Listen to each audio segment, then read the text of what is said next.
আবু হুরায়রা রাদিয়াল্লাহু তাআলা আনহু বলেন, রাসূল সাল্লাল্লাহু আলাইহি ওয়াসাল্লাম বলেছেন, সালাসু দাওয়াতিন মুস্তাজাবাতুন লা শাক্কা ফিহিন্না। তিন শ্রেণীর মানুষের দোয়া কবুল হবেই।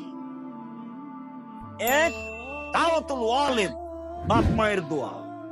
দুই, দাওয়াতুল মুসাফির, মুসাফিরের দোয়া।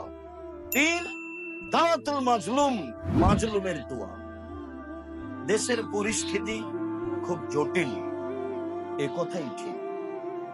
আপনাদেরকে এ অবস্থায় দোয়া করতে হবে, এ কথাই ঠিক। মাজলুমের দোয়া বৃথা যায় না। জালেম মাজলুম বিবেচনা করেই আল্লাহকে বলতে হবে, এ কথাই ঠিক।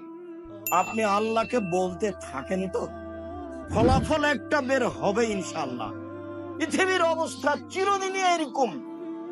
আরো যত দিন যাবে মারামারির অবস্থা তত বেশি হবে। আল্লাহ রাসূল বললেন, পৃথিবী ধ্বংসের চিহ্ন হলো কয়েক ফলাল হারাজ। হারাজ বেশি হয়ে যাবে।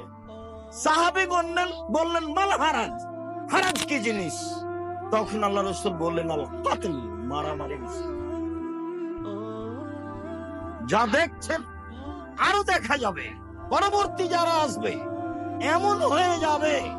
রাসূল সাল্লাল্লাহু আলাইহি ওয়াসাল্লাম বলছেন যে কাইফা বিকুম বিজামানিনা উবকুতুম হুসালাত মিনান নাস।